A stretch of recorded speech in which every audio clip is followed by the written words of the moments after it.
on va suivre Toc Toc Pasteur.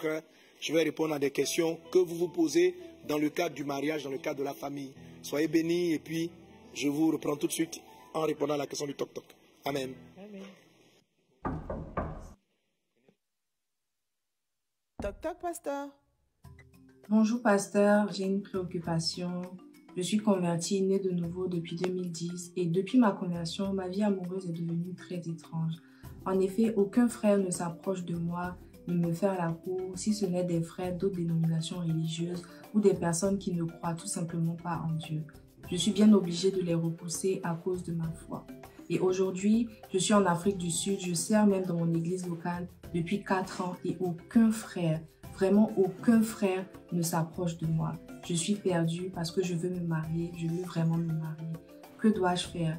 Est-ce que je devrais accepter les avances d'une personne non convertie, compter sur la grâce de Dieu et attendre qu'elle se convertisse ou je sais pas, je suis perdue. Qu'est-ce que je dois faire?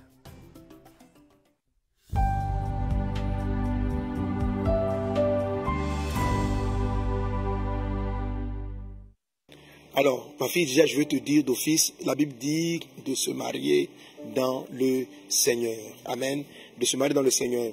Ne vous mettez pas avec les infidèles sous un joug étranger. Si tu cèdes, si tu maries quelqu'un qui ne craint pas Dieu, tu vas avoir de sérieux problèmes. Tu vas avoir de sérieux problèmes. Ça pourra te paraître facile aujourd'hui, mais tu vas avoir de sérieux problèmes. Quelqu'un qui n'a pas Dieu comme principe, qui n'a pas la parole de Dieu comme base de valeur, vous ne pouvez pas avoir le même esprit. Ok? Elle est avec toi aujourd'hui parce qu'elle a le sentiment amoureux et non parce qu'elle a la crainte de Dieu.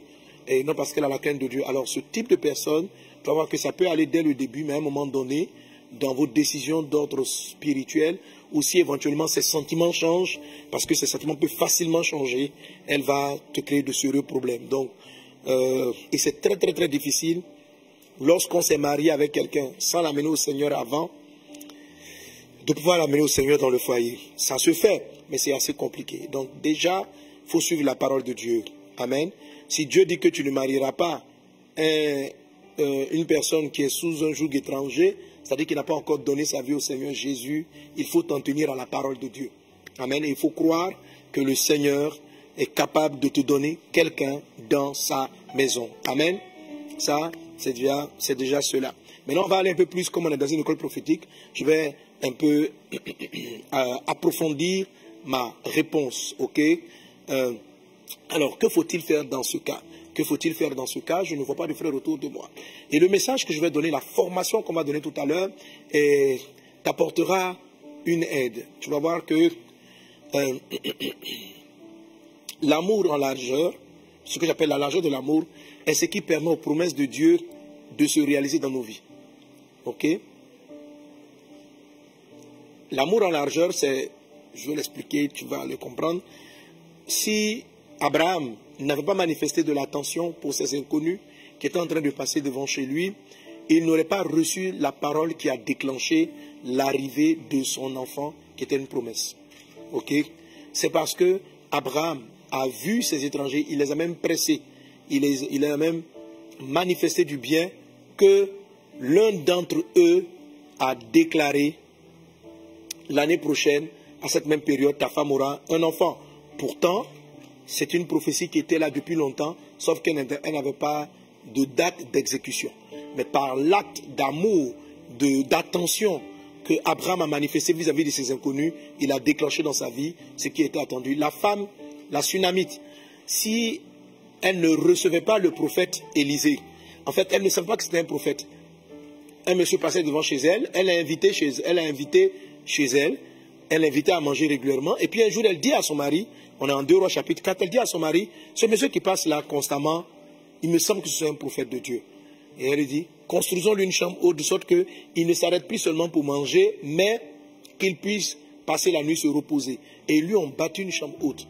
Et la fois d'après quand Élisée est passé, elle lui a dit cela. Et dès qu'Élisée est rentré dans la chambre, il dit, mais cette femme-là, vraiment, elle manifeste une telle sollicitude pour nous, qu'est-ce qu'on peut faire pour elle? Et il appelle la femme, on lui demande, mais qu'est-ce qu'on peut faire pour toi?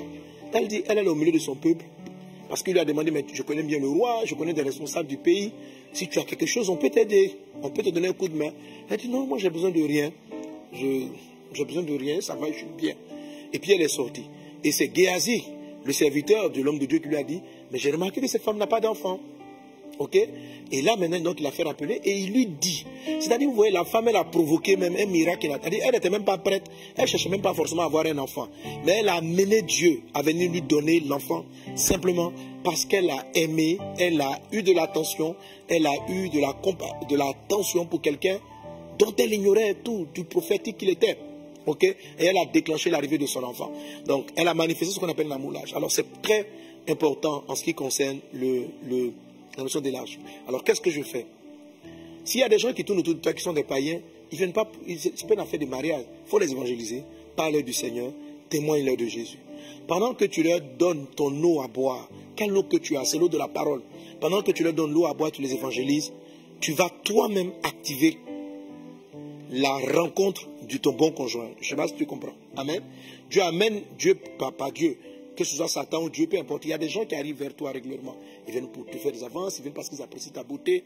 Mais pourquoi ils sont attirés? Si Dieu t'a rendu une belle personne et qu'il t'envoie des païens vers toi, peut-être qu'il veut que tu leur prêtes une autre attention, que réfléchir en termes de mariage, que tu leur parles de la part du Seigneur, que tu leur parles de Dieu, que tu commences à t'intéresser à leur salut et non t'intéresser à leurs sentiments, à leur amoureux, à le fait qu'ils soient amoureux de toi. Vous savez, tu sais, ma fille, en toute chose, il faut d'abord chercher les intérêts de Dieu avant de chercher les tiens. Ok? Les intérêts de Dieu, c'est que ce monsieur qui arrive, qui ne connaît pas le Seigneur, a besoin de Jésus. Et donne-toi pour mission de les amener à Christ, de prier pour eux, de chercher leur bien. Si c'est des collègues de travail qui s'intéressent à toi, donne-toi pour mission de prier pour leur salut.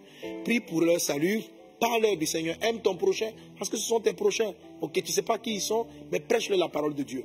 Je n'ai pas dit qu'ils vont se convertir pour te marier, qu'ils se convertissent pour rencontrer le Christ.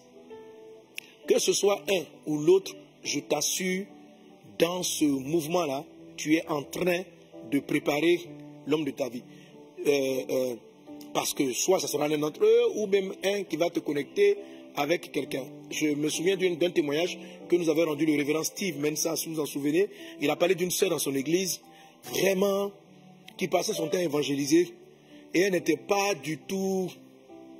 Il dit son visage même là, vraiment, c'est compliqué. Elle n'était pas belle, elle ne se peignait pas, elle ne se coiffait pas, elle était très étrange. Mais elle avait un fardeau, elle aimait les hommes, elle parlait du Seigneur. Ok? Et il dit chaque fois qu'on était en train de parler du mariage, elle venait, faisait une sémence. Lui, il a regardé et dit, ah, la soeur tant, j'oublie le nom qu'il a donné. Il dit, lui, quand il prie même pour son mariage, il dit non, il ne va pas trop le faire, qu'il va vouloir épouser cette soeur. Et puis un jour, je crois, ils étaient en train d'évangéliser dans une plantation. Ou bien dans une entreprise, ils étaient d'évangéliser dans une entreprise. Et je ne sais pas comment maintenant, il y a un monsieur, qui est je crois un Allemand, ou un Anglais, un Allemand, qui était parti en mission. Et de la mission, il a vu la dame dans son zèle en train de distribuer des brochures. Et je ne sais plus, j'oublie le témoignage de longtemps, mais je ne sais pas s'il était chrétien ou quoi. Mais il a vu la fille là. Donc voilà, il venait d'Afrique du Sud. Il vient d'Afrique du Sud, il était en mission au Ghana. Et puis il a vu la dame en train de s'occuper des âmes, de s'occuper des autres. Et tu vas voir, quand l'amour est large, tu ouvres des portes. Voilà, la faveur de Dieu arrive. Et là, en ce moment précis, je crois que le monsieur l'a capté. Il a fait tout pour la retrouver. Il est tellement amoureux de cette dame. Il a fait tout pour la retrouver. Il dit que lui, il veut la marier. Et il est chrétien. Il a fait tout pour aller voir son père spirituel. Donc le pasteur, révérend Steve, il a rencontré le révérend Steve. Et le révérend Steve dit qu'ils sont, je ne sais pas si au mariage en Afrique du Sud ou quoi, mais le monsieur, il a des propriétés. Un gars d'une fortune, un Sud-Africain blanc. Il dit, mais qu'ils sont arrivés quelque part avec Cape Town, la vie du monsieur, la dimension, c'est-à-dire la femme. Et ils sont venus faire célébrer le mariage à Accra chez lui. Il dit, le jour du mariage, la robe, l'habit, la dimension, les parents du marié même, qui sont venus, tout ça là. Il dit l'église. Et tout le monde est en train de l'église. Cette soeur-là s'est mariée, mais pas n'importe quel mariage. C'est-à-dire que Dieu l'a élevé. Dieu l'a élevé. Tu vois? Qu'est-ce qui s'est passé? Cette dame-là, tu vois, elle manifestait ce qu'on appelle l'élargissement de l'amour. Quand Dieu dit aucun prophète, un prophète est méprisé dans sa patrie, ce qui sera mon thème du jour, c'est très fort. Que ce soit l'attirance d'une personne ou quoi, même quand tu déclares comme ça, je déclare dans le monde prophétique que l'homme de ma vie arrive, ce que tu dois faire, ok? Mais pour accomplir ça, pour réaliser ça, bon, je t'expliquerai dans le... C'est pour ça que c'est ma réponse tout de suite dans le message. Je vais t'expliquer tout ça, ok? Donc, si tu ne crées pas l'élargissement aussi que... C'est quoi la largeur? Par exemple, te voilà ici, tu es au milieu là. Hein? La caméra, aide-moi. Voilà, je sais pas. Te voilà, je prends un exemple, te voilà ici, ok? C'est quelqu'un là. Et puis, la largeur, c'est tout ça. Autour de toi, il y a des personnes. Il y a des personnes.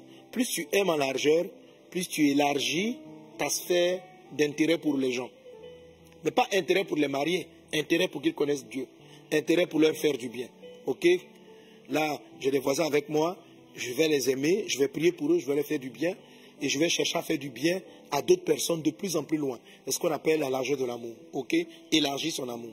Et cette dame-là, c'est ce qu'elle travaillait sans avoir cet enseignement. Et il se peut que la réalisation de tes prophéties ne soit pas dans ton premier cercle de prochains. C'est ce qu'il est en train d'expliquer. Parce que généralement, dans le premier cercle de prochains, tu n'as pas la reconnaissance. C'est-à-dire que ton don n'est pas épanoui en fait.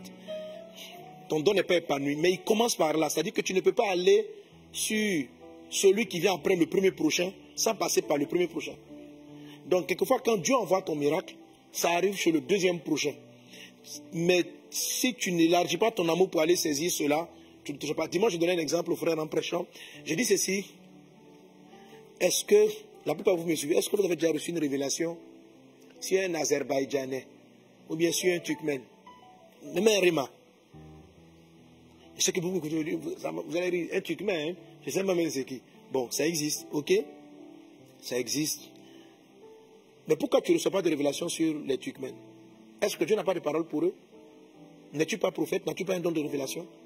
Si tu prends le temps d'observer les révélations que tu reçois, tu vas te rendre compte que tu reçois des révélations pour ceux pour qui tu as un intérêt. Pour ceux pour qui tu manifestes de l'attention. Ok?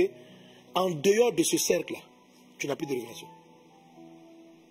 En dehors de ce cercle, des personnes pour qui tu as un intérêt. Donc, si j'ai un fardeau pour mon pays, si Dieu me parle, il me parlera du pays. Dieu ne va pas te parler d'un pays qui m'indiffère totalement. Dieu ne va pas te parler d'un pays qui t'indiffère. Ok? Et il ne va même pas te parler d'une personne qui t'indiffère. Et je donne l'exemple aux chrétiens ici en Côte d'Ivoire. Je disais, bon, par exemple, voilà, un pasteur, par exemple, qui n'évangélise que les ethnies, qui a le fardeau, qui aime son ethnie baoulée, vous pensez qu'il va recevoir des révélations sur les Hébreux? Non, il n'en recevra pas. Vous pensez que Dieu va lui donner une parole prophétique pour les Hébreux? Non, il n'en recevra pas. Vous pensez qu'il recevra une parole prophétique? Dieu ne peut pas lui parler au-delà de la sphère de son amour. Ok? Donc, tu vas t'utiliser dans la sphère de ton amour. Et je disais cela dimanche, par rapport à des frères, on a des amis mauritaniens qui sont dans les boutiques. Mais on n'en va pas dans nos églises. On n'en va pas dans nos églises. Pourquoi? Parce que, mais pour nous, ils ne sont là que pour alimenter la boutique, nous donner un peu de lait, nous donner un peu de ceci à prendre. Mais dans le fond, est-ce qu'on veut leur bien? Est-ce qu'on veut qu'ils aillent au ciel? Est-ce qu'on commence à prier pour eux? Vous voyez? Ce que je suis en train de dire, c'est que beaucoup d'entre vous, leurs prophéties sont bloquées. Parce qu'ils ont dans leur entourage des personnes qui les indiffèrent. Ok? Bref. Donc, en le faisant, tu vois, j'ai touché mon message, hein. En le faisant, ma fille, tu vas te rendre compte que très rapidement, des vrais chrétiens vont s'intéresser à toi et de bonnes personnes. Je suis en train de dire que si dans ton entourage immédiat, aucun frère ne s'intéresse à toi, il est fort probable que l'onction pour les toucher ne soit pas dans leur cercle. Ok? Mais tu ne vas pas aller chercher partout, n'importe comment. Tu n'as pas besoin de chercher. Il ne faut pas chercher ton mari dehors. Il faut chercher à ce que les gens aient du bien dans ton église, à côté de ton église, tes voisins du quartier, voilà, tes proches professionnels, etc. Parle-leur du Seigneur, parle du Seigneur aux gens qui viennent vers toi et le ciel va s'ouvrir pour t'emmener l'homme ou la femme de ta vie. Que Dieu te bénisse abondamment. Amen. Donc, on ne marie pas quelqu'un qui n'a pas encore la crainte de Dieu. Évangélise. Peut-être parmi eux, quelqu'un se convertira au Seigneur. Mais jamais, jamais, jamais ne t'engage dans une relation avec une personne qui ne connaît pas encore le Seigneur, tu le paieras d'une façon ou d'une autre. Voilà, comme on dit souvent, toi tu es fille de Dieu, si tu maries un païen, Satan devient ton beau-père. Donc, tu vas payer. Ah, mais si c'est le fils de Satan, tu vas faire comment? Si Satan est ton beau-père, tu peux lui interdire d'entrer dans la maison? Bon, d'accord. Donc, il ne faut pas chercher à voir Satan pour beau-père. Ok? Donc, fais en sorte que les gens, Satan, Dieu soit devenu leur père. Une fois que Dieu est leur père, au moins Dieu est ton père et il est ton beau-père. Là, ça va. Il ne faut pas avoir Satan pour beau-père. Que Dieu vous bénisse abondamment. Que la grâce et la paix du Seigneur soient avec toi. C'était Toc Toc Pasteur. Alors, on va prier le Seigneur pour toutes ceux et celles qui attendent l'homme ou la femme de leur vie, mais qui se sentent coincés. Nous croyons dans la grâce de Dieu. Alors si tu es concerné par ce sujet, nous croyons dans la grâce de Dieu. Que Dieu t'ouvre les yeux, Dieu ouvre ton cœur, afin que tu élargisses ta sphère d'intérêt, ta sphère d'amour, ta sphère de fardeau pour les autres, afin de voir la gloire de Dieu. Merci Seigneur pour ta grâce divine. Merci Père pour tes bienfaits. Blokatarababradas loriandabros, rekataribabradas loriandababache. Londa rabakata la babraidas lorianda bradas lokinda la mamos. Au nom puissant de Jésus. Merci Seigneur pour tes bienfaits. À toi la louange, la gloire, l'exaltation. Céleste, nous te rendons grâce pour toutes choses. Merci parce que tu prends le contrôle. Bénis ta parole dans nos cœurs. Seigneur, je prie pour tous ceux et celles qui attendent l'homme ou la femme de leur vie. Enseigne-leur te voir. Parle-leur, Saint-Esprit. Dirige-les, Seigneur Dieu, dans la bonne orientation. Mais j'ai dit aujourd'hui de s'intéresser aux autres pour leur salut, de s'intéresser aux autres pour leur conversion, de s'intéresser aux autres, Seigneur Dieu, pour leur délivrance. Et en agissant de la sorte, ils favorisaient eux-mêmes la puissance de leur prophétie et la réception des révélations et la puissance des prophéties. Père, je prie dans le nom de Jésus, afin que cette fille et toutes celles qui sont, tous ceux et celles qui sont concernés par ce moment-là voient ta gloire. Je déclare dans le nom de Jésus-Christ de Nazareth que ton miracle vienne frapper à ta porte. Que dans la semaine qui vient, ton miracle vienne frapper à ta porte. Que Dieu te visite au nom de Jésus-Christ de Nazareth. Alléluia. Alléluia. Et toi qui m'as posé la question, Dieu va te surprendre avant la fin du mois d'octobre. Avant la fin du mois d'octobre, tu vas avoir ta visitation. Amen. Que le nom du Seigneur soit béni. Gloire à Jésus. Alléluia. Tu veux trouver des réponses à tes questions, manifester plus de puissance de Dieu, vivre le miraculeux? Rendez-vous ce mardi à 12h30 GMT au Mohamed Sanogo Live avec le pasteur Mohamed Sanogo en direct sur Facebook, YouTube et Instagram. Abonne-toi, like et partage.